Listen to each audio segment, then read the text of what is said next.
Thank y'all. You know, I gotta make a confession real quick. Stephen's not really all that superstitious.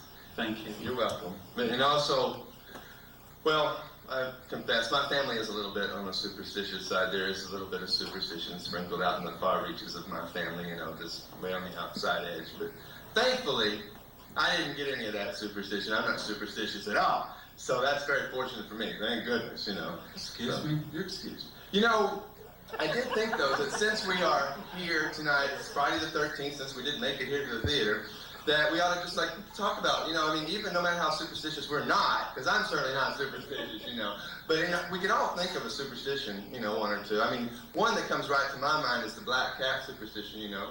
You know, the one that if a black cat goes in front of your path, you're supposed to turn around and run the other way. It's just kind of hard for us because we live with a black cat. That's right, that's true. There's a black cat in our trailer home, so every time it's just crossing my path all the time, and I never turn around. We'll just forget that one. And if you spill salt, you're supposed to, like, take a pinch and toss it over your left shoulder, you know that one? And if Why is that? With the salt thing? I just wondered, yeah. Because, well, when you spill the salt, you see, you become vulnerable to the devil, and he can sneak up on you. So you take the spilled salt and you toss it over your left shoulder into his eyes, and he has to run off and do an eye wash and everything. He's out of here for a while. So. Well, what if the devil is sneaking up on your right side? What if the devil is sneaking up on your right side? Oh, no, he won't do that. He won't do that. Why not?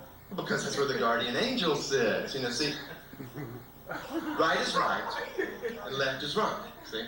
The guardian angel sits on your right shoulder, and the devil sits on your left shoulder, and they whisper things in your ear. It's true. Well, it's supposed to be for superstitious people. But not me, because I'm not superstitious, you know. You know, just move on here. You know, if your ears are burning, let's say it means somebody's talking about you. If your palms are itching, it means you got money coming to you. I always like to just, you know, do that a little bit. Just, you know, whatever, for the heck of it, you know. If your feet itch, it means you're going to travel. You're stepping out with your itchy feet. If your crotch is itching, I guess that means you probably have crabs.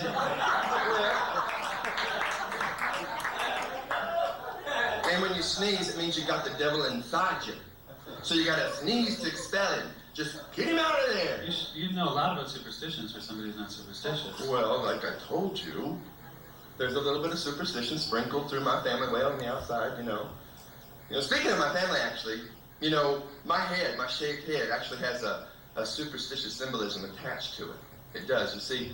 Well, it's not superstition. It's not superstition. It's for luck. It's a good luck thing. You see, my cousin Mandy, when she was a little girl, she got a bad case of the ringworms.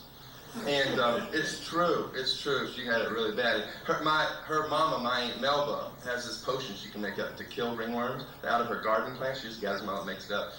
But before you put the potion on, you have to get the afflicted area shaved, you know. So poor old cousin Mandy, her area that was really afflicted with these ringworms was, you guessed it, her head, her entire scalp, just covered with them. They could have gone fishing, there were so many ringworms in her head. It's true. It is true. Well, so anyway, her daddy, my Uncle Joe, took her down to Frank Snow's to have her head shaved. Frank Snow is the barber there in Okeechobee, Texas, my hometown. And nobody knows exactly what happened, but for some reason the potion that Aunt Melba made that time killed off all of Cousin Mandy's hair follicles, and her hair never grew back. It just stayed clean as a whistle forever. But fortunately for Cousin Mandy, she had a very pretty face. And as it turns out, a really nice head, too. So, you know, people stared at her. Sure, they stared at her, and they pointed, and they talked about it. But the funny thing about old Cousin Mandy was when these people pointed and stared and talked about it, they were saying nice things. They liked her. She had a nice head on her shoulders, you know what I mean? And she was noticed so much that she became the class president all throughout high school. She was accepted into all the best junior colleges in the area. She was. It's just great. She met and married the most wonderful guy. She got a great job, and generally everything's just gone great for Cousin Mandy ever since she had her head shaved. So now, I'm getting there. Anytime anybody leaves Okeechobee, Texas, my hometown, to head out into the big world, they get taken down to Frank Snow's barber shop and have their head shaved, you know, for luck. Because Uncle Joe always says, you know, you can't never tell what might happen to you if folks have reason to stare at you. And Uncle Joe ought to know, you know, he's the one that wears dresses and sells trailer homes there. He gives me all the dresses that I wear. This one, I'm going to put on my lucky dress later for y'all. That's the one Uncle Joe gave me, too. You know, the funny thing about Uncle Joe... Hey, don't you think one story is enough for right now? Sure, yeah, sure. But I was just saying, you know, I was just going to say Uncle Joe's very, very superstitious. You know, he's just really, really superstitious part of my family. And so. And then you take after him quite a bit, right? Well, what is that supposed to mean? Let's do the song, please. We're going to do a song now that's kind of about a superstitious kind of lady named Edith Massey. Some of y'all may know her. She was in John Waters' movie Pink Flamingos. We like to call her part in that movie. Thank you, Edith. We like to call her the egg lady there in that movie. And this song is called Eggman.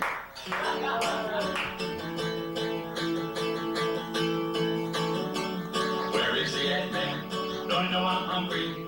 Don't you know this trailer park is big enough for us three? Oh, I love him and I love eggs. I love to roll them, suck them, throw them, chuck them, run down my legs. Where is the Eggman? Ain't he running late? Ain't he gonna come and take me on an over easy date? Oh, I love him and I love eggs. I love to roll them, suck them, throw them, chuck them, run down my legs. Here comes the Eggman.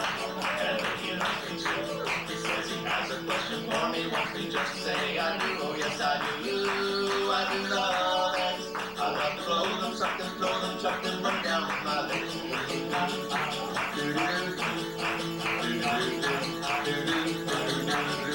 Oh, yes, I do.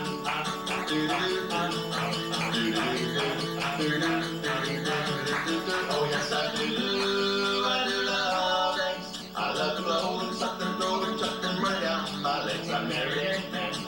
It's scrambled bliss. I've got him infected. He gives me gooey kiss. A yellow kiss. That's from the egg yolk. It's on his lips. I love the Eggman.